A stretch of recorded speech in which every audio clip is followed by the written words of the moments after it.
Alhamdulillah binikmatihi tatimmus shalihat. Asyhadu an la ilaha illallah wahdahu rabbi la syarika lah wa asyhadu anna Muhammadan abduhu wa rasuluhu alladzi la nabiyya ba'dah. Amma ba'd. Ma'asyiral muslimin wal muslimat, ibu-ibu, bapak-bapak, saudara dan saudari sekalian yang dimuliakan Allah Subhanahu wa taala. Alhamdulillah, di malam hari ini dengan karunia Allah Subhanahu wa taala saya dipertemukan dengan Bapak Ibu semuanya di Masjid Al-Mukarram. Dan saya ucapkan ribuan terima kasih khususnya kepada yang mengadakan acara di malam hari ini, dan yang saya muliakan tokoh masyarakat, tokoh agama, para kiai, para ustadz, para habaib mungkin di sini, dan juga yang tidak bisa saya sebutkan satu persatu, ibu bapak sekalian semua, semoga kita dimuliakan Allah Subhanahu wa taala. Apabila kita masuk di bulan Rajab, selalunya kita diingatkan dengan sebuah peristiwa besar yang pernah dilalui Nabi SAW dalam sejarahnya. Ada satu peristiwa yang disebut dengan peristiwa Isra dan juga Mi'raj. Walaupun para ulama sebenarnya berselisih pendapat tentang kapan peristiwa itu terjadi. Ada yang mengatakan di bulan Ramadan, ada yang mengatakan di bulan Muharram, ada yang mengatakan di bulan Rabiul Awal. Tetapi yang masyhur, peristiwa itu berlaku pada tanggal 27 Rajab, 1 tahun sebelum hijrahnya Nabi SAW. Itu yang banyak dicatat dalam sejarah. Maka beberapa menit atau mungkin 1 jam lebih ke depan, saya akan coba bercerita, walaupun saya yakin ibu bapak sudah pernah mendengar kisah Isra Mi'raj ini. Tapi kita akan petik hikmah di balik perjalanan Isra dan Mi'raj Nabi SAW. Hadirin dan hadirat yang dimuliakan Allah Subhanahu wa taala, peristiwa Isra dan Mi'raj ini bermula karena Nabi SAW sudah tidak bisa lagi berdakwah dengan tenang. Bayangkan, ketika itu paman beliau meninggal dunia, Abu Thalib. Kemudian disusul 6 bulan setelahnya istri tercinta beliau Khadijah menyusul meninggal dunia. Sementara 2 orang ini yang menolong Rasul. Kemudian Nabi SAW berusaha berdakwah di Taif, tetapi sama orang Taif malah dilempari batu. Kemudian Nabi SAW kembali ke Mekah pun malah diancam akan dibunuh. Jadi sudah bingung Nabi, mau dakwah di sini ditolak, dakwah di sana ditolak, yang lebih parah di Taif. Karena penduduk Taif mulai dari anak-anak, orang dewasa, laki-laki, perempuan melempari Nabi dengan batu, sampai Rasul harus lari 1 mil. Saya nggak kebayang kalau ada sekarang ustadz dakwah di sebuah pulau dilempari batu, mungkin riset jadi ustadz. Ya. Saking beratnya gitu ya dakwah Nabi itu. Jadi ketika Nabi SAW sudah sempit dadanya, maka Allah Subhanahu wa taala ingin menghibur Rasul dengan cara diperjalankan dalam sebuah peristiwa besar yang akan menjadi mukjizat yang sangat besar bagi Nabi SAW yang belum pernah dilalui oleh para nabi dan rasul sebelumnya. Bagaimana kisahnya? Ketika Nabi SAW berada di rumah Ummu Hani, dalam riwayat berada di Hatim itu di samping sumur Zamzam. Dalam riwayat berada di Hijr Ismail di samping Ka'bah itu. Tiba-tiba Jibril datang. Kemudian membawa 2 malaikat. Kemudian menjemput Nabi SAW. Tiba-tiba Nabi SAW dibelah dadanya, dan ini pembelahan dada Rasul kedua kalinya. Dulu masih kecil dibelah dadanya ketika dirawat oleh Halimah Sa'diyah. Kemudian sekarang dibelah lagi dadanya, diambil jantungnya, dibersihkan dengan bejana emas, dicuci dengan air Zam-Zam, dimasukkan iman dan hikmah, kemudian dimasukkan lagi ke dadanya, dijahit lagi. Ini medisnya malaikat, ibu bapak itu. Kalau medisnya dokter, mati Nabi itu. Ambil jantungnya gimana nggak mati? Dan kalau medisnya manusia pasti sakit itu. Tapi karena medisnya adalah malaikat, maka Nabi SAW tidak merasakan sakit dan Nabi SAW tetap hidup. Karena itu mukjizat masalahnya. Ini keanehan gitu ya. Baru setelah itu Nabi SAW disediakan satu kendaraan yang disebut dengan buraq. Buraq itu semacam kuda. Dalam hadis itu dia lebih kecil dibandingkan kuda, tetapi lebih besar dibandingkan keledai. Memiliki 2 sayap, warnanya sangat putih dan kecepatannya sangat cepat, secepat kilat. Dalam hadis itu maddal basar. Jadi langkahnya itu sejauh mata memandang. Tetapi dia kuda. Karena dulu saya masih kecil-kecil, saya pernah melihat ada gambar kuda bersayap, rupanya kepalanya wanita cantik, ditulis buraq katanya. Tidak ada riwayat yang mengatakan buraq itu kepalanya wanita cantik. Ini buatan Yahudi yang hendak mengolok-olok Islam. Karena Nabi istrinya banyak, sampai ke buraq pun minta digambar perempuan cantik kepalanya. Ini kan termasuk mengolok-olok Nabi. Dia kuda, ya kuda lah gitu ya. Buraq, binatang bumi. Kemudian Nabi SAW naik ke atas buraq. Melesatlah buraq dari mana? Dari Masjidil Haram ke Masjidil Aqsa. Perhatikan ayatnya. Allah Subhanahu wa taala berfirman, Subhanalladzi asra bi'abdihi laylan minal Masjidil Haram ilal Masjidil Aqsa. Maha suci Allah yang memperjalankan hambanya dari Masjidil Haram ke Masjidil Aqsa. Subhanallah. Lihat bahasa Quran. Allah mengatakan hambanya, bukan nabinya, bukan rasulnya. Kenapa Allah tidak mengatakan Maha suci Allah yang memperjalankan nabinya? Kan bisa saja. Atau memperjalankan rasulnya. Tapi bahasa Quran memperjalankan hambanya, menggunakan kalimat hamba tanpa menyebut title-nya. Nabi ini mau diangkat ke langit, maksudnya diangkat ke Sidratil Muntaha. Faedahnya adalah setinggi apapun kita, tetaplah kita hamba. Sehebat apapun kita, tetaplah kita hamba Allah. Maka jangan pernah sombong, karena kita ini hamba Allah. Apalah yang akan disombongkan dari kita? Allah mengatakan, wallahu akhrajakum min butuni ummahatikum la ta'lamuna syai'an.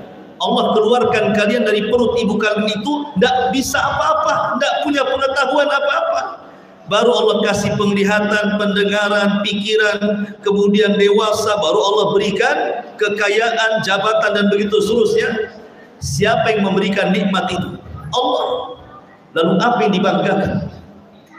Maka jangan pernah sombong, kita ini hamba. Makanya bahasa Quran itu bi'abdihi, dengan hambanya. Faedah yang kedua, kalimat bi'abdihi ini menunjukkan bahwa perjalanan Rasul bukan mimpi. Rasul itu tidak sedang mimpi Isra Mi'raj itu, tapi betul-betul terjaga birruhi wal jasad, dengan ruh dan jasad. Ya seperti kita ini begini nih, ruh dengan jasad ini. Kalau seandainya peristiwa Isra itu mimpi, ngapain kemudian mimpi? Semua orang bisa kalau mimpi. Mau terbang kemana-mana tanpa buruk pun kalau mimpi bisa lah, namanya orang mimpi ya.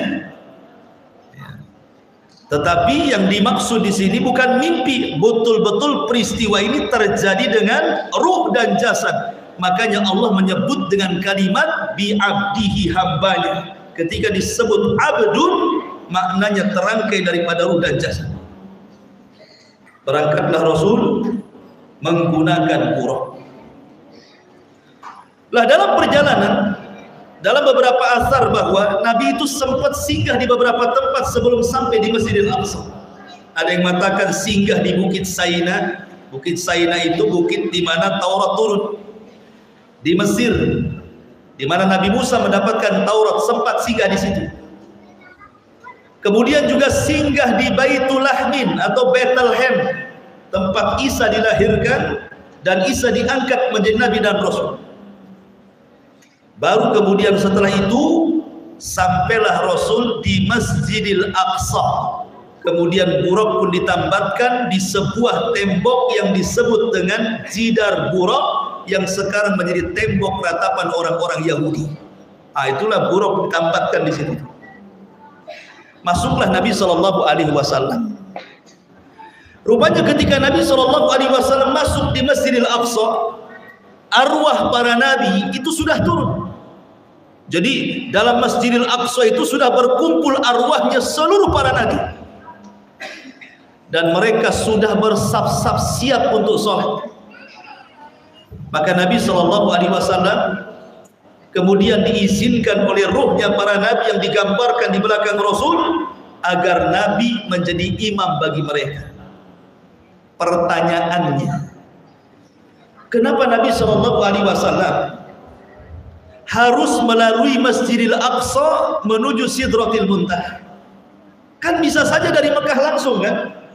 Dari Mekah naik ke langit ke Sidratul Muntaha, balik lagi ke Mekah kan? Bisa saja. Kenapa mesti lewat Masjidil Aqsa?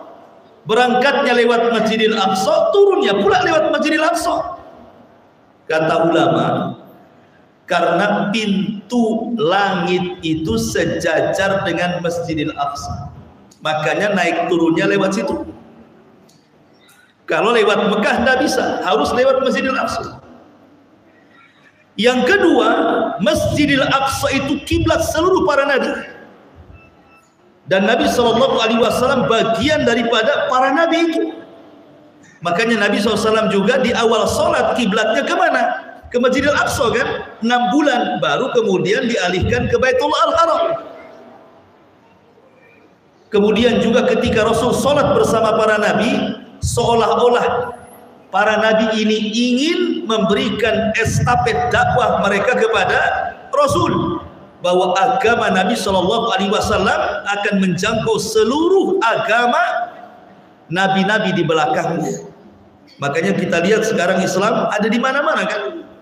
Ada di benua Amerika, benua Afrika, benua Eropa. Islam itu di mana-mana, sampai ke masjid ini, Masjid Mukarramah. Coba aja dari Mekah sampai ke sini gitu. Taib, ini disebut dengan perjalanan Isra namanya ya. Isra itu berjalan tengah malam. Jadi kalau Bapak Ibu jalan malam-malam itu disebut Isra dalam bahasa Arab. Jalan di malam hari disebut Isra. Kemudian yang kedua, ada yang disebut dengan peristiwa Mi'raj. Ini yang menarik kita kisahkan. Mi'raj ini Jadi ketika Nabi SAW sudah sampai di Masjidil Aqsa, maka Nabi SAW diangkat oleh Allah dengan malaikat Jibril. Kemana? Menuju langit. Abdullah bin Mas'ud radhiyallahu anhu, jarak bumi dengan langit itu 500 tahun perjalanan. Tinggi kan? Lah ketika Jibril ini bersama Rasul naik ke langit pertama, langit itu ada pintunya. Nggak sembarang main tembus-tembus langit saja. Langit itu ada pintunya. Makanya Allah mengatakan dalam surah An-Naba ayat 19, wa futihatis sama fakanat abwab. Langit itu ada abwabnya, ada pintu-pintunya. Kemudian Jibril mengetuk pintu, assalamualaikum. Kata security langit, waalaikumsalam. Man, siapa anda? Kata Jibril, saya Jibril. Padahal Jibril itu pemimpin malaikat. Tapi ketika mau masuk pintu langit, minta izin dulu sama anak buahnya. Siapa kamu? Saya Jibril. Lah siapa yang di belakang kamu itu? Kata Jibril, Muhammad. Awaqad uhiya ilaih, sudah diperintah dia boleh naik katanya. Coba bayangkan, security langit sakleknya kayak gini coba. Padahal yang dihadapi itu ketuanya nih. Nih kalau ada security presiden kayak gini besok dipecat tuh. Enggak punya anak kan gitu ya. Masa pemimpinnya ditanya, siapa kamu? Saya Jibril. Siapa yang bersamamu? Muhammad. Sudah ditugaskan dia boleh naik ke langit. Nah, coba pemimpinnya diinterogasi itu. Tapi Jibril ini mengajarkan kepada kita tawadhu. Walaupun dia pemimpin para malaikat, security langit itu hanya menjalankan perintah Allah. Makanya dia tetap merendah. Siapa? Jibril. Sekarang ini kan tidak. Baru RT saja siapa? RT. Biasanya kan disebutkan ditanya, kau naik lurah, camat. Kadang-kadang seseorang itu tawadhunya kurang. Ya kan? Tapi Jibril mengajarkan kepada kita bagaimana pemimpin betul-betul tawadhu. Wow, kalau ada pemimpin seperti ini luar biasa. Tawadhu ya, rendah diri, pasti dicintai rakyat. Ma'asyiral muslimin yang dimuliakan Allah Azza wa Jalla. Kemudian setelah itu dibuka pintu langit. Naiklah Jibril ke langit pertama. Ada satu kisah. Ibu bapak pernah mendengar kisah Neil Armstrong? Pernah kan Neil Armstrong itu? Zaman dulu katanya ada orang yang sampai ke bulan. Namanya Neil Armstrong. Pertanyaannya, bulan itu di mana? Bulan itu di atas langit atau bulan itu di bawah langit? Kalau seandainya bulan itu di atas langit, berarti Neil Armstrong ini harus izin sama security langit. Assalamualaikum. Waalaikumsalam. Siapa? Neil Armstrong. Mau kemana? Ke bulan. Sudah diizinkan? Tak tahu. Kira-kira bisa masuk langit nggak? Nggak mungkin kan? Artinya kalau seandainya posisi bulan itu di atas langit, berarti kisah Neil Armstrong masuk ke bulan itu dusta. Tapi kalau bulan itu di bawah langit, mungkin, ya kan? Karena kalau di bawah langit kan tidak ada pintunya. Kalau di atas langit ada pintunya, berarti harus nembus pintu dulu, gitu ya. Maka pertanyaannya, bulan itu di mana? Di bawah langit atau di atas langit? Gitu ya. Karena ini menjadi polemik para ulama. Ada yang mengingkari keras bahwa tidak mungkin orang sampai ke bulan, itu mustahil. Walaupun tidak sedikit juga ada yang membenarkan bahwa Neil Armstrong itu naik ke bulan. Sampai akhirnya menjadi kebanggaan kan. Itulah Neil Armstrong sudah naik ke bulan, kamu masih kayak gini saja. Tetapi walaupun demikian tetap Nabi lebih hebat dibandingkan Neil Armstrong. Kenapa? Neil Armstrong turun dari bulan bawa tanah. Rasul turun dari Sidratil Muntaha bawa sholat. Mulia mana tuh? Tanah dengan sholat tuh. Sholat lah kan begitu ya. Kemudian di langit yang pertama, Rasul berjumpa dengan siapa? Nabi Adam. Adam ini Abul Bashar, bapak kita semua. Dan Allah menciptakan Nabi Adam itu fi ahsani taqwim, sebaik-baik bentuk. Sebaik-baik bentuk itu artinya tidak ada bentuk yang lebih indah dibandingkan Nabi Allah Adam alaihissalam, dan itu bapak kita.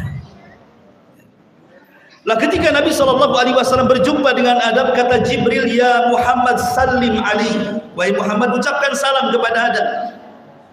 Maka Rasul mengatakan assalamu alaikum ya Nabi Adam. Maka Adam mengatakan waalaikumsalam marhaban binabiyyin salih wa benin salih. Selamat datang wahai nabiku yang saleh dan anakku yang saleh. Tiba-tiba Nabi Adam melirik ke sebelah kanan badannya, tersenyum dan tertawa. Apabila dia melirik ke arah kirinya, menangis. Jadi Nabi SAW heran kan? Dia bertanya sama Jibril, Jibril, maaf nih saya mau tanya, kenapa dengan Nabi Adam tuh kalau dia melihat ke arah kanan dia tertawa, dia tersenyum, kalau dia mengarah ke kiri kenapa pula dia menangis? Kata Jibril, wahai Muhammad, ketika Nabi Adam melirik ke sebelah kanan, sesungguhnya Adam melihat arwah umatnya, keturunannya yang masuk ke dalam surga, maka Adam pun tersenyum. Tetapi ketika dia melirik ke arah kiri, dia melirik ruh-ruh umatnya, ruh-ruh keturunannya yang dimasukkan ke dalam neraka, maka Adam pun menangis. Artinya bahwa keturunan Nabi Adam tidak semua masuk surga dan tidak juga semua masuk neraka. Ada yang masuk surga, ada yang masuk neraka. Naudzubillah, mudah-mudahan kita tidak termasuk penghuni neraka. Kemudian Nabi SAW selepas itu pertanyaannya sebelum ke langit kedua, kenapa Allah mempertemukan Rasul di langit pertama dengan Nabi Adam? Itu semua ada hikmah. Kenapa ada apa? Bukankah Nabi itu banyak? Kenapa tidak dengan Nabi Sulaiman saja, dengan Nabi Daud saja, dengan Nabi Yakub saja, dengan Nabi Hud, dengan Nabi Saleh umpamanya? Kenapa pula dengan Nabi Adam? Dijumpakannya itu ya. Kata para ulama, hikmah perjumpaan Rasul dengan Nabi Adam itu, Nabi Adam itu dulu tinggal di sorga. Saya cerita sedikit ya cerita Nabi Adam. Jadi Nabi Adam alaihi salatu wassalam tinggal di sorga sendirian. Sorga itu nikmat ya. Kenikmatannya tidak bisa dilihat mata, didengar telinga, terlintas pun tidak bisa. Tapi karena Adam hidup sendiri ketakutan. Subhanallah ya. Adam hidup sendirian di sorga ketakutan. Gimana kalau hidup di pulau sini sendirian, lebih ketakut lagi. Karena melihat Adam ketakutan hidup di sorga, makanya saat Adam tertidur diambil tulang rusuk sebelah atas dekat dengan jantung yang paling bengkok, diciptakan pasangannya di situ yang disebut dengan Hawa. Maka ketika Adam terbangun, ada Hawa. Siapa kamu? Saya Hawa. Gitu. Kenapa kamu di samping saya? Allah ciptakan diriku untuk memberikan ketenangan kepada.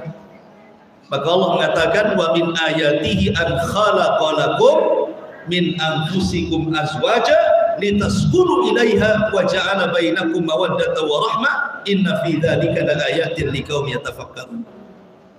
Maka Hawa diciptakan untuk memberikan keterangan kepada Adam. Lah Adam ini rupanya punya musuh sebelumnya. Siapa musuhnya Adam? Iblis.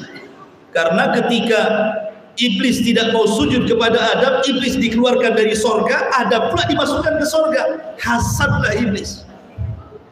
Makanya Iblis kemudian memberikan was-was agar Adam itu bermaksiat di sorga. Lah di sorga itu ada satu pohon larangan, tidak boleh dekat-dekat Adam ke situ. Iblis datang diwas-wasi. Dan kalau kau makan buah itu kau akan kekal atau minimalnya jadi malaikat. Gitu. Makan saja gitu ya. Itu dibisik-bisik kayak gitu. Jadi setan itu tugasnya bisik-bisik. Ada orang mau sedekah, datang di telinganya, ngapain sedekah? Nanti kau kere, nanti kau miskin, tidak usah sedekah. Itulah tugasnya setan. Akhirnya kemudian Adam pun mendekati, kemudian melihat, penasaran, makan pula gitu. Nah, sebab itulah Adam diusir, dihijrahkan dari sorga ke mana? Ke bumi. Lah, Rasul ketika diperjumpakan dengan Adam di langit pertama itu, seolah-olah hikmahnya bagi Nabi, sebagaimana Adam hijrah dari sorga menuju bumi, maka engkau pun akan mengalami hal yang sama. Engkau akan diusir oleh kaummu dan akan hijrah dari Mekah ke Madinah. Karena kan peristiwa Isra Mi'raj itu kan 1 tahun sebelum hijrah, dan menjadi sebuah kenyataan kan, setahun setelahnya Rasul diusir, kemudian hijrah dari Mekah ke Madinah. Itu diantara hikmah pertemuan antara Rasul dengan Nabi Adam. Kemudian Nabi SAW naik ke langit kedua. Berjumpalah di langit kedua dengan siapa? Dengan Nabi Isa bin Maryam dan kerabatnya Yahya ibn Zakaria. Jadi ketemu dua nabi itu di langit kedua. Pertama Nabi Yahya, yang kedua Nabi Isa. Apa hikmah pertemuan Rasul dengan keduanya? Hikmahnya adalah Nabi yang dibunuh secara sadis oleh orang-orang Yahudi adalah Nabi Yahya. Nabi Yahya itu dipenggal lehernya, kemudian jasadnya dikirim ke bapaknya Nabi Zakaria, kepalanya dibawa ke istana, kemudian dijadikan mahar perempuan pelacur kepada seorang raja Yahudi. Itu Nabi Yahya, ujian para nabi ya. Jadi Nabi Yahya itu paling sadis tuh, karena bukan hanya dibunuh, tapi dimutilasi, kepalanya diambil. Jadi kepala Nabi Yahya itu dijadikan mahar wanita pelacur untuk menikah dengan seorang raja. Lihat bagaimana bengisnya orang-orang Yahudi kepada para nabi Bani Israel di zaman itu. Kemudian Nabi Isa pun tidak lepas dari pembunuhan. Hampir dibunuh juga Isa itu. Jadi rumahnya itu sudah ditingker sama pasukan Yahudi gitu ya. Tetapi kemudian Allah Subhanahu wa taala selamatkan Isa dengan cara Isa diangkat ke langit. Sehingga yang ditangkap adalah orang yang diserupakan dengan Isa. Itulah yang kemudian dibunuh, disalib, sehingga orang-orang Yahudi mengira sudah membunuh Isa bin Maryam. Maka Al-Quran membantah, wa ma salabu wa ma qatalu walakin syubbiha lahu. Isa tidak disalib, Isa tidak dibunuh, bahkan Isa diserupakan. Bal rafa'ahu Allahu ila sama, bahkan Isa diangkat ke langit. Artinya bahwa orang-orang Yahudi ini berusaha untuk membunuh para nabi. Jadi ketika Nabi diperjumpakan dengan Isa dan juga Yahya di langit kedua, seolah-olah Allah ingin katakan, wahai Muhammad, ketika engkau hijrah dari Mekah ke Madinah, maka engkau akan menghadapi orang-orang Yahudi, hati-hati dengan mereka. Nah, seolah-olah seperti itu. Karena rupanya Rasul pun tidak lepas dari acara pembunuhan kan. Di Madinah itu di zaman Rasul ada 3 kabilah Yahudi besar. Pertama Bani Quraidah, yang kedua Bani Qunaiqah, yang ketiga Bani Nadir. Ini kabilah-kabilah besar Yahudi di Madinah. Ketika Nabi SAW hendak mengadakan pertemuan dengan kabilah Bani Nadir ini Yahudi. Sebelum melakukan pertemuan, ini orang-orang Yahudi merencanakan, nanti nih kalau si Muhammad datang, kemudian rapat dengan kita, satu orang naik ke atap bawa batu, nanti batu itu lempar ke kepalanya biar dia mati gitu. Ada rencana pembunuhan. Tapi Jibril datang memberitahu bahwa orang Yahudi sudah merencanakan pembunuhan, wahai Muhammad, sebaiknya kau jangan hadir di rapat itu. Akhirnya tidak jadi. Kemudian yang kedua, ketika Rasul pulang dari Khaybar, perang Khaybar lawan orang Yahudi, tiba-tiba pulang dari perang Khaybar itu dijamu oleh seorang wanita Yahudi namanya Zainab bintul Harith. Suruh makan di rumahnya dan disediakan makanan kesenangan Nabi. Kesenangan Nabi apa? Kambing, daging kambing, terutama pahanya. Ya. Dan ingat, di zaman dulu Orang-orang Mekah itu makanan kambing itu makanan pokok. Jadi orang-orang Arab, khususnya orang Mekah, makanan pokoknya daging kambing. Lain dengan orang-orang Madinah, makanan pokoknya kurma. Di zaman itu, di zaman Nabi maksudnya ya. Sehingga orang-orang Mekah itu, walaupun mereka makan kambing, nggak akan kolesterol, nggak akan darah tinggi. Ya. Kenapa? Karena kambing yang ada di Mekah itu sudah didoakan Nabi Ibrahim bahwa kambing yang ada di Mekah itu semua berkah. Makanya orang Arab makan kambing, pagi makan kambing, siang makan kambing, sore makan kambing, malam makan kambing. Nggak akan ada namanya darah tinggi, kolesterol, nggak ada. Nah, sekarang praktekan Pak, besok Bapak makan kambing sebulan, pagi, siang, sore, malam. Kalau nggak dijamin sebulan dibawa ke Batam masuk awal bros Pak. Ya. Karena kambing di pulau ini tidak diberkahi masalahnya, gitu ya. Makanya buat kolesterol, buat darah tinggi. Jadi Nabi SAW dihidangkan daging kambing. Lah daging kambing itu sudah dikasih racun pula oleh Nabi, dimakan, termakan sedikit. Allah buat bicara itu paha kambing itu dan mengatakan, "Hei Muhammad, jangan kau makan aku," katanya, "karena aku sudah dilumuri racun." Ya, ini mujizat, paha kambing bisa bicara. Kalau kita lagi makan ayam tiba-tiba bicara, nggak jadi dimakanlah itu. Ya. Artinya bahwa ini mujizat Nabi, langsung dibuang tuh. Kemudian Rasul mengatakan kepada Bani Quraidah, "Apakah betul kalian meletakkan racun di paha kambing ini?" Kata orang Yahudi, "Betul wahai Muhammad." "Kenapa kalian lakukan?" Lihat alasannya orang Yahudi, "Karena kalau engkau nabi palsu pasti kau mati. Kami istirahat, senang. Tapi kalau kau nabi asli pasti tidak akan mati," katanya. Oh, jawabannya itu enak kali ya. Lah artinya bahwa di sini saya ulangi, kenapa Rasul di langit kedua berjumpa dengan Isa dan Yahya ini? Faedahnya sekali lagi, sebagaimana Isa dan Yahya dirongrong orang-orang Yahudi, maka dakwah Nabi pun akan dirongrong orang Yahudi. Dan kita pun sebagai umatnya dalam berdakwah pun tidak lepas daripada rongrongan dakwah. Maka bersabarlah saat berdakwah. Kemudian Nabi SAW naik ke langit keberapa? Langit ketiga. Berjumpa dengan Nabi siapa di langit ketiga? Nabi Yusuf. Nabi Yusuf itu diberikan syatru jamali Adam. Separuh ketampanan Adam itu diberikan kepada Yusuf. Menunjukkan Adam itu ganteng sekali gitu ya. Karena separuhnya saja diberikan kepada Nabi Yusuf, itu sudah memfitnah banyak wanita di zamannya. Jadi ceritanya begini, Nabi Yusuf ini kan dilempar tuh sama saudara-saudaranya ketika usia 10 tahun ke dalam sumur karena hasadnya. Tiba-tiba datang pedagang yang mengarah ke Mesir. Ketika nyari air dapat sumur, ketika ngambil air nimba, bukan dapat air, dapat anak pula ditimbal.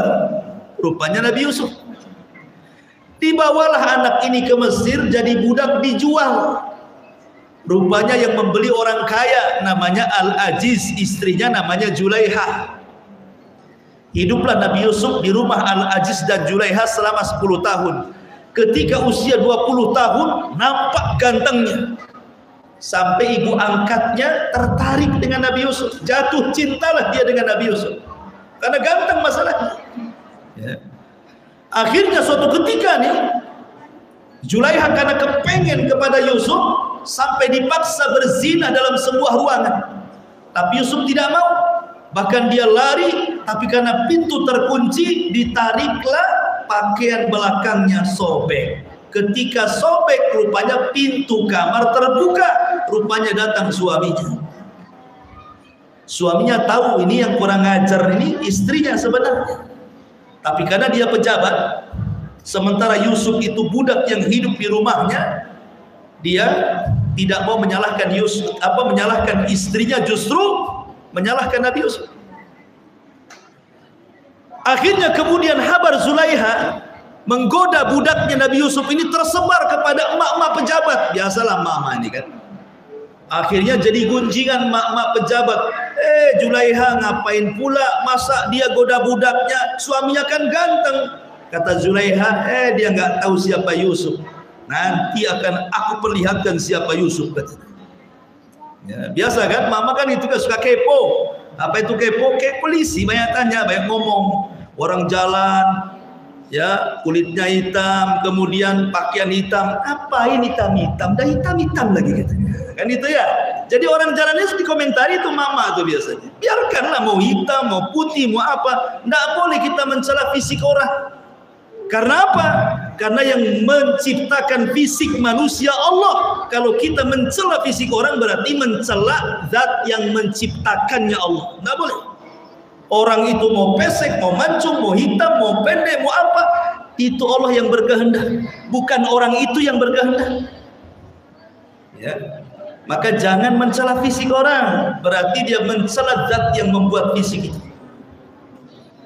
Jadi kemudian akhirnya Zulaiha ini karena merasa dia digibah gitu ya, diundanglah sekitar 40 emak-emak pejabat itu makan-makan di rumahnya.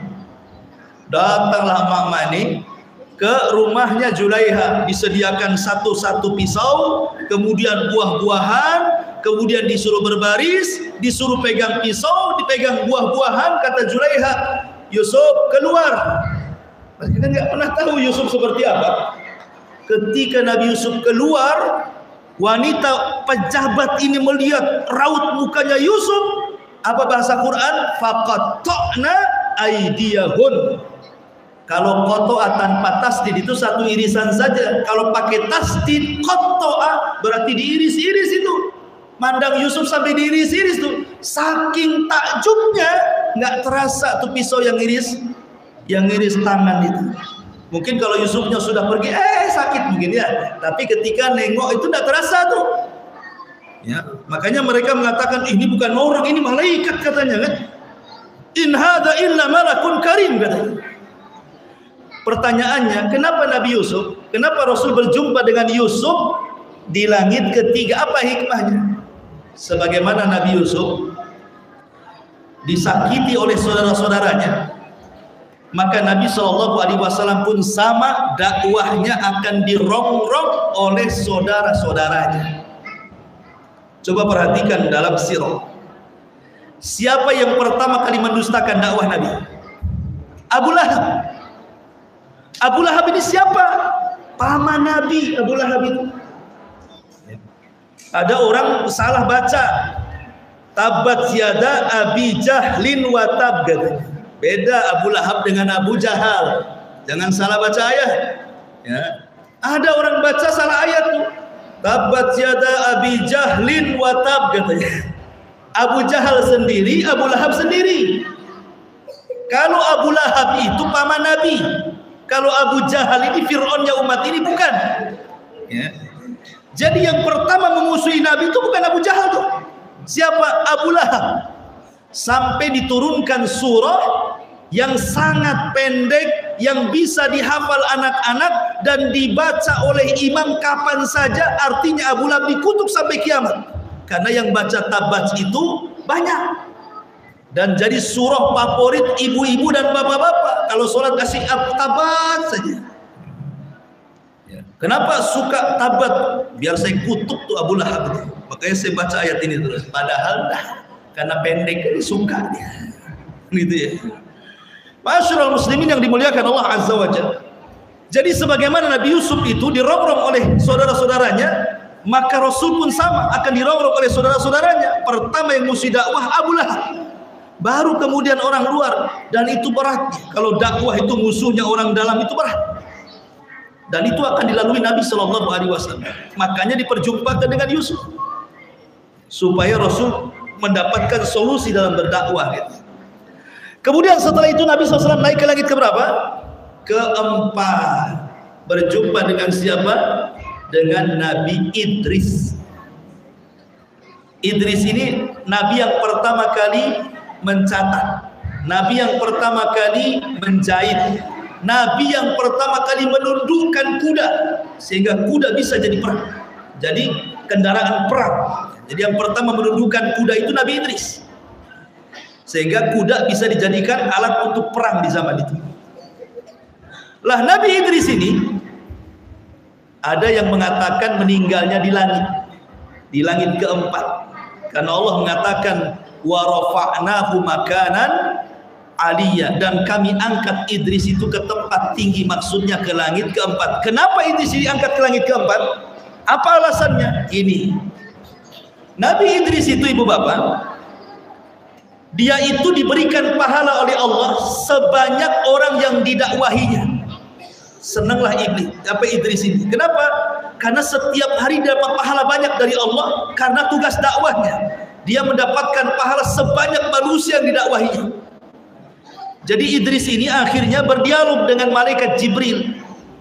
Jibril, bagaimana ya caranya supaya Allah Subhanahu wa taala menangguhkan usiaku agar tidak cepat mati? Kata Jibril, wahai Idris, itu bukan wewenang diriku. Yang tukang cabut nyawa bukan saya. Saya ini pembawa wahyu. Yang suka mencabut nyawa itu ada sendiri malaikatnya, namanya malakul maut. Coba kaulah dialog dengan malakul maut. Jangan dicabut dulu nyawanya kalau bisa. Kata Idris, di mana saya harus mendapatkan malakul maut? Kata Jibril, saya akan pertemukan kamu. Diangkatlah Nabi Idris dari bumi ke langit keempat. Makanya Rasul berjumpa di langit keempat. Sampai di langit keempat, tiba-tiba ada malakul maut di situ, padahal belum dipanggil tuh. Tiba-tiba sudah di situ tuh malakul maut itu. Jibril heran, kok belum dipanggil sudah datang? Kata Jibril, wahai malakul maut, kenapa kau ada di sini? Kata malakul maut, aku pun heran, tidak tahu wahai Jibril, barusan Allah memerintahkan aku untuk mencabut nyawa manusia di langit keempat. Aku pikir mana ada manusia langit keempat ini. Rupanya siapa? Idris rupanya. Idris minta ditambah umur, malaikat mau ditugaskan nyabut umur. Artinya al-hadaru la yamna'ul qadara. Menghindar dari kematian bukan berarti terhindar dari takdir kematian. Kan ada nih di zaman Bani Israel dulu, satu kampung kena corona. Mungkin zaman sekarang, kalau zaman dulu kena taun namanya, penyakit taun. Ribuan mati di zaman dulu, di zaman Bani Israel dulu. Akhirnya orang-orang yang selamat dari taun itu keluar ke lembah-lembah. Sampai di lembah mereka sudah ditunggu malakul maut gitu. Lari dari taun, kena malakul maut. Kan sama aja mati jadi. Menghindar kematian tidak mencegah takdir kematian. Tidak mati karena corona, mati karena tenggelam. Mati karena ditabrak. Di zaman dulu tidak ada orang mati di jalan itu, ibu, karena tidak mungkin unta nabrak unta. Sekarang kan bus dengan motor, kan ya, tronton dengan sepeda. Hari-hari orang mati di jalan sekarang. Zaman Nabi nggak ada cerita orang mati di jalan itu, karena nggak ada kuda nabrak unta. Ya. Tapi hari-hari ini orang mati ada saja tuh, nggak kena corona mati di jalan, kan itu ya. Artinya bahwa, saya ulangi, Nabi berjumpa dengan Idris itu maksudnya bahwa Nabi akan diangkat derajatnya sebagaimana Idris pun diangkat derajatnya dari bumi diangkat ke langit keempat. Maka Rasul pun akan diangkat derajatnya. Bagaimana cara Allah mengangkat derajat Rasul? Allah berfirman, wa rafa'na laka dzikrak. Kami akan angkat dirimu wahai Muhammad sehingga namamu akan disebut-sebut seantero dunia. Makanya survei mengatakan nama terbanyak di dunia adalah nama Muhammad. Coba. Tetapi nama-nama musuh Nabi tidak ada satupun yang diangkat namanya. Walaupun orang kafir. Contoh nih, ada orang kafir, orang Cina, orang kafir. Tanya, nama anaknya siapa? Abu Jahal, nggak ada. Nggak ada orang yang kasih nama anaknya Abu Jahal walaupun dia orang kafir. Tapi nama Muhammad ada walaupun orang kafir. Ya, artinya apa? Allah angkat nama Muhammad. Si Michael, orang barat masuk Islam, jadi Muhammad Michael. Pasti ada Muhammad di situ. Ya. Makanya kemudian nama Muhammad itu nama yang paling banyak disebut orang. Azan nama Muhammad disebut, qomat nama Muhammad disebut, tasyahud nama Muhammad disebut, sholawat nama Muhammad disebut, semua nama Muhammad disebut. Ya. Itulah diangkat derajatnya oleh Allah Azza wa Jalla. Disebut-sebut namanya. Wa rafa'na laka dzikra.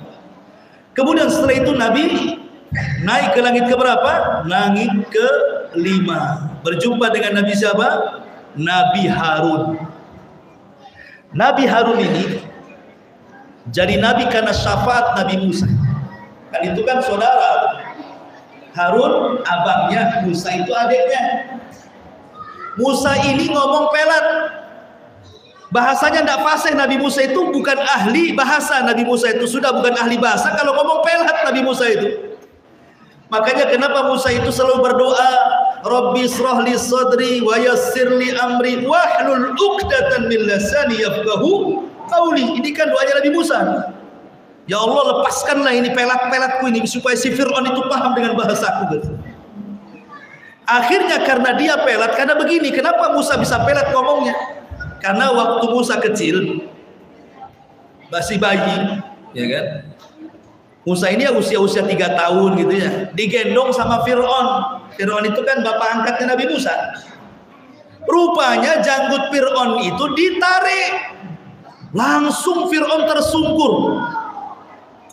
Bayi bisa narik janggut, bisa Fir'aun bisa tertarik ke depan. Kok kuat kali tenaganya? Jangan-jangan bayi ini yang diramalkan dukun itu. Wah, dari situ Fir'aun hampir membunuh Nabi Musa waktu masih bayi. Akhirnya kemudian istrinya Fir'aun namanya Asya bintu Muzahim itu kan wanita muslimah. Wanita terbaik dunia itu 4. Istri Fir'aun Asya bintu Muzahim, Maryam bintu Imran, istri Nabi Khadijah bintu Huwailid, putri Nabi Fatimah bintu Muhammadin sallallahu alaihi wasallam. Ini namanya wanita terbaik. Lah Asya bintu Muzahim langsung mengambil anaknya ketika mau dibunuh dibunuh Fir'aun ini. Kemudian Aisyah bintu Muzahim mengatakan, wahai suamiku, ini hanyalah anak-anak, ini masih bayi gak berakal. Bukan bayi ini yang akan merebut tahtamu. Kalau kok tidak percaya, uji dia, katanya. Diujilah Musa bayi ini dengan cara apa? Disediakan arang yang sudah dibakar, sudah jadi jamroh itu bahasa Arabnya ya, arang yang bara itu. Yang satunya tamar, kurma. Kemudian bayi Musa kecil disuruh ngambil. Hampir-hampir Musa ini mengambil kurma. Kalau sempat dia mengambil kurma, berarti dibunuh dia. Tapi Jibril datang, langsung memalingkan bayi Musa, merangkak ke api. Diambil api, dimakan. Sebab itulah pelat dia, karena makan api. Ya, makanya Musa susah ngomongnya. Jadi besar dia tidak fasih. Karena tidak fasih, ketika jadi nabi, dia minta agar kakaknya Harun dijadikan nabi. Karena Harun itu orator orangnya. Maka Harun itu jadi nabi karena syafaat Nabi Musa. Dia jadi nabi. Dan Harun itu orangnya lembut, dicintai Bani Israel. Makanya hikmah kenapa Rasul berjumpa dengan Nabi Harun, seolah-olah Allah memberikan pesan kepada Rasul, berdakwahlah selembut dakwahnya Harun. Jangan kasar-kasar kalau dakwah itu. Wa bima rahmatin minallahi lintalahu walau kunta faddan ghalidhal qalbi lan faddu min haulik. Ya Muhammad, kalau engkau keras dalam berdakwah, nyingkir semua orang, enggak akan ada orang yang datang menerima dakwahmu itu. Jadi ada pelajaran bagi Nabi dakwah dengan cara lembut. Setelah itu Nabi naik ke langit ke berapa? Ke-6. Berjumpa dengan siapa? Nabi Musa. Musa Kalimur Rahman. Ketika Nabi Musa melihat Rasulullah, Musa menangis. Kemudian Jibril ditanya oleh Rasul, Jibril, kenapa Musa menangis ketika melihat aku? Maka Jibril mengatakan, Musa mengatakan, ya Rabb, kok bisa ada orang semuda ini, maksudnya Rasulullah SAW, menjadi nabi akhir zaman, tetapi umatnya jauh lebih banyak masuk surga dibandingkan umatku, kata Musa. Kemudian Musa menangis. Musa itu bukan hasad kepada Rasul, tidak.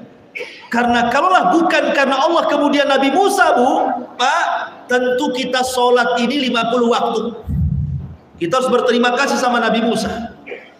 Karena ketika Nabi SAW diperintahkan sholat 50 waktu, kemudian turun berjumpa dengan Nabi Musa, ditanya Nabi Musa, apa yang Allah perintahkan? 50 waktu sholat. Kata Nabi Musa, jangan kau turun, kau naik lagi, tolong minta sama Allah dikurangi. Aku sudah coba kepada Bani Israel, nggak kuat, apalagi umatmu, naik lagi ke atas, katanya. Yang nyuruh naik siapa? Nabi Musa. Kalau Nabi Musa tidak nyuruh, kemudian Rasul pulang membawa 50 waktu, jangan 50 waktu, 5 waktu saja, kadang sholat kadang tidak, mau 50 waktu pula kan itu ya. Mana bisa. Maghrib alasannya capek dari laut, Isya alasannya ngantuk, kan itu ya. Nanti subuh alasannya bablas tidurnya. Banyak alasan orang itu akhirnya meninggalkan sholat. Ya. Itu baru 5 waktu, 1 gudang alasannya. Kalau 50 waktu 5 gudang itu alasannya. Ya. Artinya bahwa di sini Nabi Musa sangat berjasa kepada kita, karena dia yang menyuruh Rasul minta diringankan sholatnya dari 50 jadi 5 waktu. Kemudian Nabi SAW naik ke langit yang terakhir, langit ke-7, berjumpa dengan siapa? Nabi Ibrahim. Dan Ibrahim itu nabi yang paling mirip mukanya dengan Rasulullah, ya, karena kakek buyutnya. Ya, Rasul itu kan keturunan Ismail putra Ibrahim. Lah Ibrahim ini sedang bersandar di tiang Baitul Ma'mur. Baitul Ma'mur itu Ka'bahnya malaikat. Kata para ulama, Ka'bah malaikat itu sejajar dengan Ka'bah yang ada di bumi. Jadi kalau jatuh Ka'bah malaikat, ngena Ka'bah yang ada di bumi. Lah setiap hari Ka'bah malaikat itu ada 70.000 malaikat tawaf setiap harinya, kemudian keluar tidak pernah kembali. Besoknya datang malaikat dengan jumlah yang sama, tawaf, keluar nggak pernah kembali.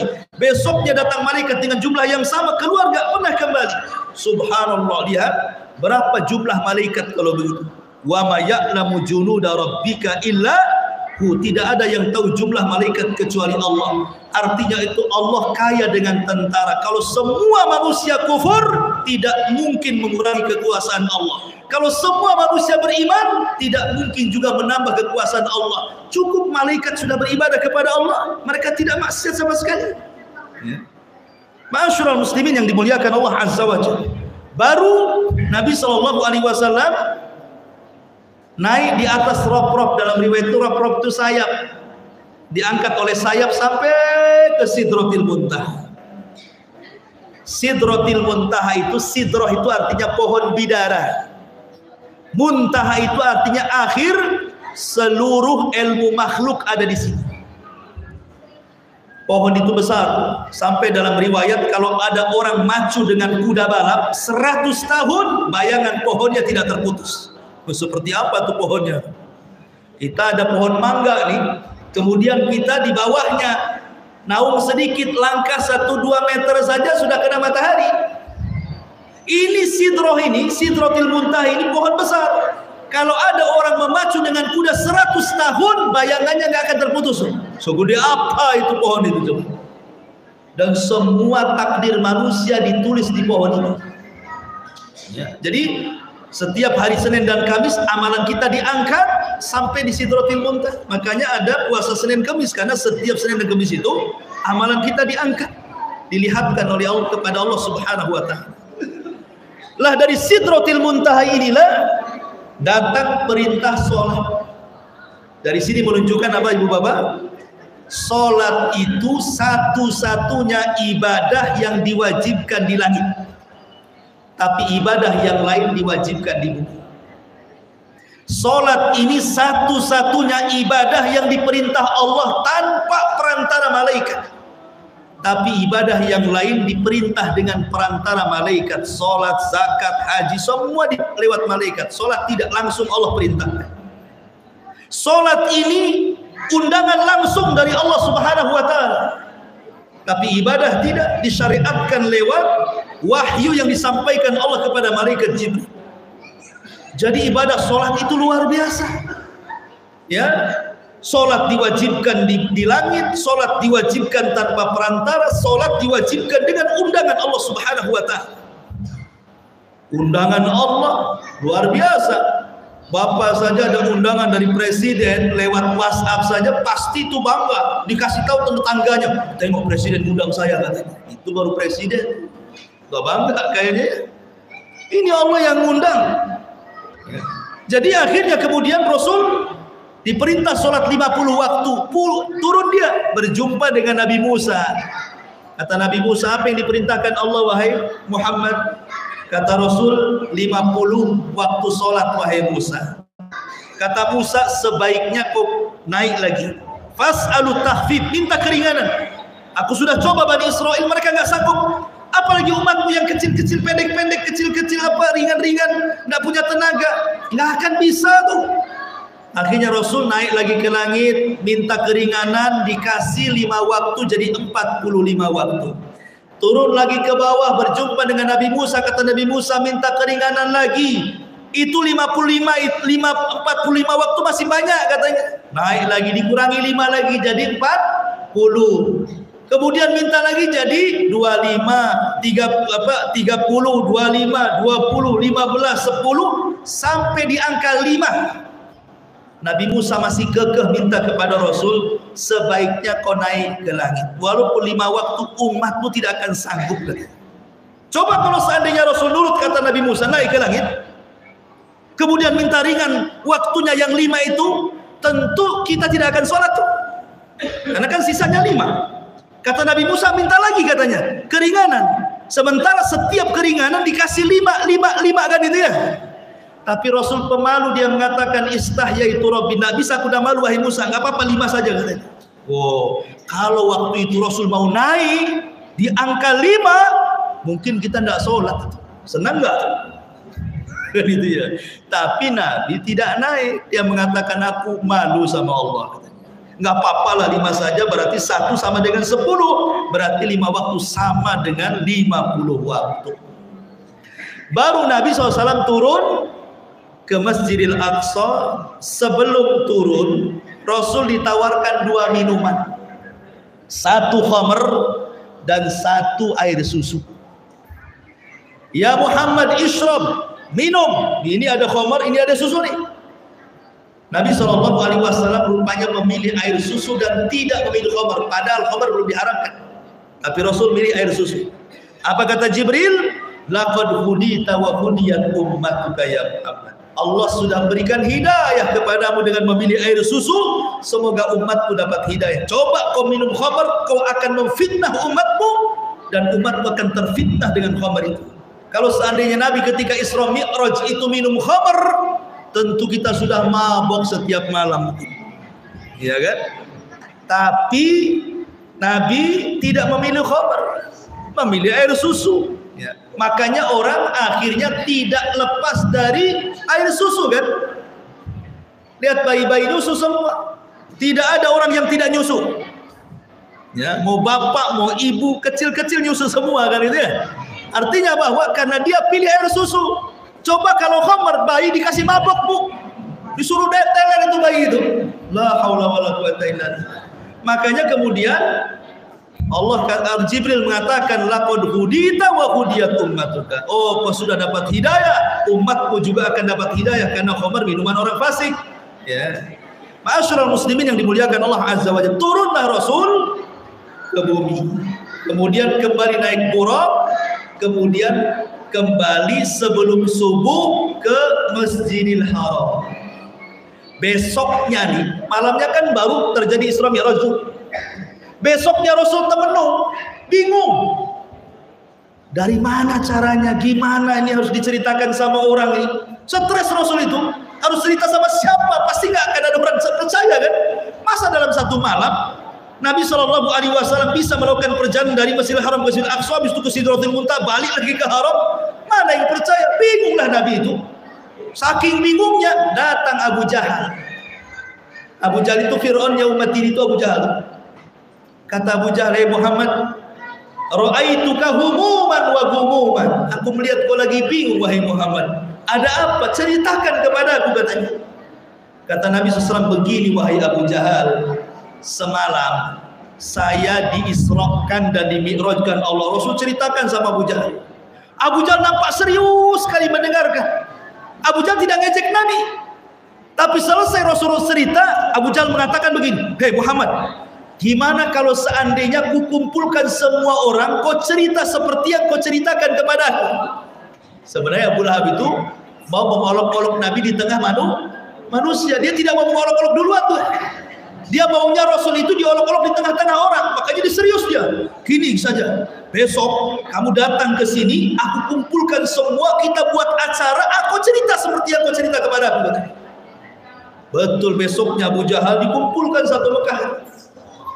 Kemudian Rasul datang, apa kata Abu Jahal? "Hai Muhammad, kau janji mau menceritakan apa yang kau ceritakan kepada aku. Sekarang kau ceritakan kepada mereka."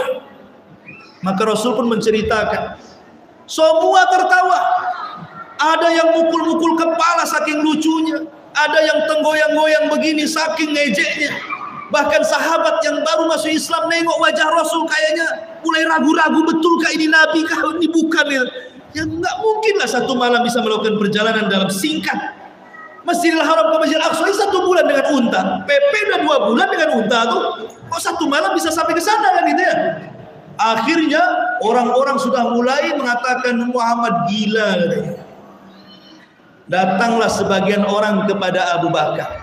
"Hei Abu Bakar, sudah tahu gak cerita saudaramu itu si Muhammad itu?" Kata Abu Bakar, "Nggak tahu." Diceritakan. Semalam dia ngaku dari Masjidil Haram ke Masjidil Aqsa ke Sidratil Muntaha, balik lagi ke Aqsa, kemudian balik lagi ke Haram. Apa kata Abu Bakar? Kata Abu Bakar, "Seandainya ada cerita yang lebih mustahil daripada peristiwa Isra dan Mi'raj yang diceritakan kepadaku, aku orang yang pertama membenarkan ucapan Rasul." Oh Abu Bakar. Dari situ disematkan kalimat As-Siddiq di belakang nama Abu Bakar. Makanya disebut Abu Bakar As-Siddiq. Apa As-Siddiq itu artinya? Membenarkan di saat manusia mendustakan. Maka As-Siddiq lengket di nama Abu Bakar jadinya sampai hari ini. Abu Bakar Siddiq. Ya. Tapi zaman sekarang ada namanya Abu Bakar Siddiq tapi tidak mau membenarkan. Waktu suruh sholat tak mau sholat, berarti bukan Abu Bakar As-Siddiq. Ya. Karena As-Siddiq itu harus membenarkan perintah. Kalau namanya Abu Bakar ke masjid. Ya. Ma'asyiral muslimin yang dimuliakan Allah Azza wa Jalla. Kembali bahwa hikmah dari peristiwa Isra Mi'raj itu adalah ibadah sholat. Saya ringkas saja Bu ya, Bapak ya, karena waktu juga malam. Sholat itu memiliki 10 faedah. 10 faedah, 5 di dunia dan 5 di akhirat. Dan inilah keajaiban sholat. Di dunia, 1, sholat itu bisa mengabulkan doa siapapun yang berdoa kepada Allah. Orang kalau suka sholat, maka doanya akan mudah dikabulkan. Nabi Ibrahim ketika hijrah dari Syam menuju Mesir dengan Siti Sarah, lewat di sebuah negara rajanya zalim. Rajanya zalim, pantang melihat istri orang cantik, diambil istrinya, dibunuh suaminya. Jadi Ibrahim mengatakan kepada istrinya, "Istriku, nanti kalau raja itu menangkapmu, jangan bilang kau istriku, bilanglah kau saudariku." Inilah kenapa Ibrahim ngajari bohong. Sebab inilah Ibrahim tidak bisa memberikan syafaat. Ketika manusia di padang mahsyar datang kepada Ibrahim, "Ya Ibrahim, isfa' lana ila rabbik, ala tara ila ma nahnu fi." Wa Ibrahim, berdoalah kepada Rabbmu, minta syafaat untuk kami. Tidakkah kau iba kami semua di sini? Kata Ibrahim, "Tidak bisa, karena aku pernah berbohong." Ya. Bohongnya di mana? Di sini bohongnya nih. Bilang ya sama istrinya, "Wahai istriku, kalau kau ditangkap oleh prajurit raja, jangan bilang istriku, nanti aku dibunuh. Bilang saja saudariku." Akhirnya betul-betul ditangkap. Gak peduli raja ini mau istrinya mau saudaranya, karena Sarah itu kan wanita tercantik di zaman itu, tetap saja ditangkap sang raja. Ibrahim langsung sholat. Ketika istrinya ditangkap, Ibrahim langsung sholat. Ketika istrinya dibawa ke istana, kemudian raja mau menjamah istrinya, tiba-tiba istrinya mengatakan, "A'udzubillahi mink." Aku berlindung kepada Allah dari kamu. Tiba-tiba tangannya jadi setruk, tidak bisa mendekati istrinya Ibrahim, Siti Hajar, Siti Sarah itu. Akhirnya dia mengatakan, tolonglah doakan kepada Tuhanmu, jangan buat aku seperti ini. Akhirnya Siti Sarah berdoa, disembuhkan sama Allah, tangan raja tidak setruk lagi. Coba lagi kedua kalinya. Maka istrinya Ibrahim langsung mengatakan, "A'udzubillahi mink." Setruk lagi dia sampai 3 kali. Ketakutan raja, dimarahi prajuritnya dan mengatakan, "Kalian ini gimana? Kusuruh kalian datangkan manusia, kau datangkan pula setan ke sini." Ketakutan, akhirnya diusirlah istrinya Ibrahim. Sebelum diusir dikasih hadiah budak namanya Hajar. Bawa budakku sana, katanya. Jadi Hajar itu dapat budak dari Raja Muqawqis, kemudian dibawa ke Ibrahim. Lah kenapa ini bisa terjadi seperti ini coba? Ada keanehan. Karena sholatnya Nabi Ibrahim. Ibrahim sholat, minta kepada Allah agar istrinya dilindungi. Dari sini menunjukkan bahwa sholat itu faedahnya apa? Bisa mengabulkan setiap doa yang berdoa. Kenapa kita ini kalau doa tidak pernah dikabulkan? Jangan-jangan sholatnya bermasalah. Ini satu. Yang kedua, sholat itu menyelesaikan banyak masalah. Wa man yattaqillah yaj'al lahu makhraja wa yarzuqhu min haitsu la yahtasib. Barang siapa yang bertakwa kepada Allah, maka semua kesulitan pasti Allah akan carikan jalan keluarnya. Dan ciri orang yang bertakwa dalam surah Al-Baqarah ayat pertama dan ketiga, hudan lil muttaqin. Quran itu petunjuk bagi orang-orang yang bertakwa. Siapa orang yang bertakwa? Alladzina yuqimuna shalah, salah satunya yang menegakkan salat. Artinya salat itu ciri dari orang yang bertakwa, dan takwa itu bisa menyelesaikan permasalahan. Siapa yang bertakwa, Allah carikan jalan masalahnya. Karena begini ya, Bapak Ibu, minimal 17 kali dalam sholat. Dalam satu sholat berapa kali coba? 4 kali lah. Kalau sholat isya 4 kali. Kalau sholat maghrib 3 kali. Intinya kalau semua sholat berarti 17 kali. Mengatakan apa? Iyyaka na'budu wa iyyaka nasta'in. Hanya kepadamu kami menyembah dan hanya kepadamu kami meminta pertolongan. Apa artinya meminta pertolongan? Artinya meminta pertolongan itu maksudnya Allah dilibatkan dalam setiap permasalahan kita. Demi Allah ibu bapak, kalau seandainya ibu bapak menghadapi masalah berat, kalau Allah ikut terlibat dalam penyelesaian masalah, seberat apapun masalah, pasti Allah carikan jalan keluar. Tapi sekecil apapun masalah, kalau Allah tidak terlibat, jangan harap akan ada jalan keluar. Makanya melibatkan Allah dalam permasalahan itu dengan cara apa? Salat. Karena di situ ada kata-kata iyyaka na'budu wa iyyaka nasta'in. Berarti sholat itu bisa menyelesaikan masalah. Jadi kalau ada masalah, bu, sholat. Ya. Ada masalah dengan suaminya nggak pulang-pulang, sholat. Sholat nanti besok pulang. Ya. Kemudian yang ketiga, bahwa di antara faedah sholat itu akan membersihkan jiwa orang yang sholat itu. Maka penyakit-penyakit hati itu akan hilang. Kalau orang sholat itu tidak akan ada hasad lagi, akan dendam lagi. Karena penyakit hati itu bahaya. Pakaian kalau kotor bisa dicuci dengan Baclean. Hati kalau dikotor tidak mungkin minum Baclean. Mati dia. Ya kan? Artinya bahwa hati itu tidak bisa dibersihkan kecuali dengan sholat.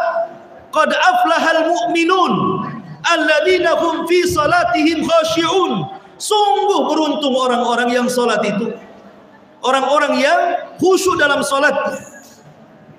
Artinya keberuntungan orang sholat itu dibersihkan hatinya.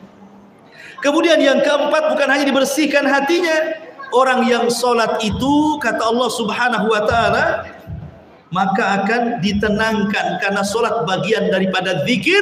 ala bidzikrillahi tatmainnul qulub. Ingatlah dengan zikir kepada Allah itu hati tenang. Tenangnya hati itu surga dunia. Kenapa orang tinggal di rumah sempit nampak lapang? Karena hatinya senang. Kenapa orang tinggal di rumah gedung mewah, luas, lega, tetapi hatinya sempit, kayaknya mau keluar aja dari rumah. Jadi yang membuat lapang rumah itu hati, sebagaimana yang membuat sempit rumah itu hati, bukan sempit rumahnya. Ya. Makanya Aisyah radhiyallahu anha, itu rumah Nabi itu hanya 4 meter kali 6 meter saja, berbentuk kamar. Nabi itu tidak punya rumah, Nabi itu hanya punya kamar. Makanya ada surat dalam Al-Quran namanya Hujurat, Suratul Hujurat. Apa Hujurat artinya? Kamar. Rasul tidak punya rumah, Rasul itu punya kamar-kamar. Satu kamar untuk Aisyah, satu kamar untuk Hafsah, satu kamar untuk Zainab. Kita ini tidak, satu rumah berapa kamar, Bu? Ya kan? Kadang ada yang 5 kamar, 4 untuk keluarga, 1 untuk setan karena nggak ditempati. Jadi lihat bagaimana Aisyah radhiyallahu anha suatu ketika tidur. Aisyah ini kebiasaan Aisyah ini pelajaran bagi ibu-ibu ya. Aisyah ini kalau giliran Nabi bermalam di rumah Aisyah, selalunya Rasul itu diletakkan di pahanya.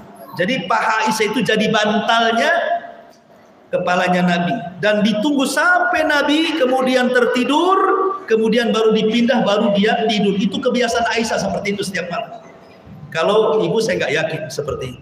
Pasti lempar bantal, kau tidur sana. Gitu ya. Artinya bahwa dan kamar Aisyah itu sempit, sehingga Rasul itu kalau tidur dengan Aisyah dempet, sehingga kalau Rasul pergi malam-malam ketahuan. Karena pernah suatu ketika Rasul pergi malam-malam, dalam hatinya Aisyah, jangan-jangan mau istri kedua, ketiga, cemburu dia, namanya manusia.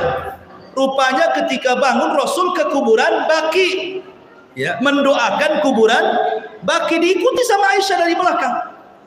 Ketika selesai Rasul mau pulang karena takut ketahuan, langsung dia pulang duluan, ambil selimut, diselimuti, tapi namanya habis lari kan kos-kosannya masih dengar. Aisyah, Rasul datang, kenapa kau Aisyah? Kau beritahu atau Allah yang kasih tahu, katanya. Gitu ya. Kata Aisyah, enggak Rasul, tadi aku kok kehilangan dirimu, ya, aku takut kau akan ke istri yang lainnya, gitu, cemburu dia. Artinya apa? Saking sempitnya suami pergi, Aisyah tahu. Kalau ibu tidak tahu suami pergi, kasurnya king, ibu di sini, suami di sana, kan? Gitu ya. Ya karena terlalu lebar, jadi nggak tahu suami kemana. Ya. Paksa jadi kasih CCTV pula kamarnya. Jadi ma'asyiral muslimin yang dimuliakan Allah Azza wa Jalla, maknanya begini. Jadi suatu ketika Aisyah itu menidurkan Nabi, kepalanya di pahanya. Tiba-tiba dipandanglah wajah Nabi itu. Nah, ini juga pelajaran bagi ibu-ibu ya. Sekali-kali Bu, kalau suami lagi tidur, coba pandang wajahnya. Kayak apa wajah suami ibu? Kan itu. Maksudnya bukan negatif. Pandang bagaimana lelah letihnya suami. Nampak lagi ngorok, bagaimana capeknya, supaya makin bersyukur. Syukurlah aku punya suami ini. Jadi Aisyah mandangi wajah Nabi, tiba-tiba menangis. Aisyah itu menangis sejadi-jadinya. Tiba-tiba meneteskan air matanya jatuh pula ke pipi Nabi. Nabi langsung sontak bangun, kemudian memandang istrinya Aisyah dan mengatakan, ya Aisyah, lima tabki wa lima dumu, kenapa kau nangis? Apa itu air matamu kok deras sekali? Lihat, kenapa Aisyah menangis? Apakah Aisyah menangis karena rumahnya sempit, hanya satu kamar? Apakah gara-gara dia tidak diberikan tas sama Nabi? Apakah gara-gara tidak diberikan pakaian, sandal, tidak diberikan emas perak sama Nabi? Bukan. Itu ibu-ibu yang kayak gitu tuh. Tapi Aisyah itu menangis karena sebuah masalah. Apa kata Aisyah? Ya Rasulullah, tadakkartu yaumal qiyamah. Rasul, aku menangis karena aku ingat hari kiamat. Apakah engkau akan ingat denganku pada hari kiamat, Rasul? Apakah kalau seandainya nanti kiamat dibangkitkan, engkau berada di padang mahsyar, kau akan ingat istrimu, wahai Rasul? Kata Nabi SAW, ya Aisyah, adapun di 3 tempat orang tidak akan ingat siapa aku. Pertama, ketika menyeberangi titian Siratal Mustaqim, nggak akan ingat siapapun sampai dia selamat sampai di ujung titian. Yang kedua, ketika catatan diterbangkan sampai orang betul-betul mengetahui tangan kanan yang mengambil bukan tangan kirinya. Saat di penimbangan amal sampai dia tahu bahwa amalan baiknya lebih berat dibandingkan amalan buruknya. 3 tempat orang tidak akan ingat siapapun. Jadi Aisyah menangis itu karena urusan akhirat. Kalau sekarang nangis karena urusan hutang, beda ya. Jadi orang dulu nangis karena akhirat, orang sekarang nangis karena dunia. Loh, kenapalah tetangga sebelah itu bisa beli motor, kok saya tidak? Dalam sebulan bisa pula renovasi rumah, kok saya tidak? Jangan-jangan punya tuyul dia. Sudah, mulai dia. Ya. Jadi dari sini ma'asyiral muslimin yang dimuliakan Allah Azza wa Jalla, itulah bedanya keluarga Nabi.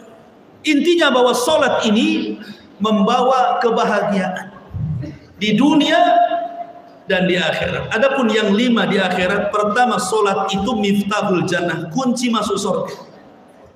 Yang kedua, sholat itu bisa menghapuskan dosa-dosa. Kata Rasul, bagaimana pendapatmu kalau di depan rumahmu ada sungai deras sekali, setiap hari kau mandi 5 kali, bersih nggak tuh?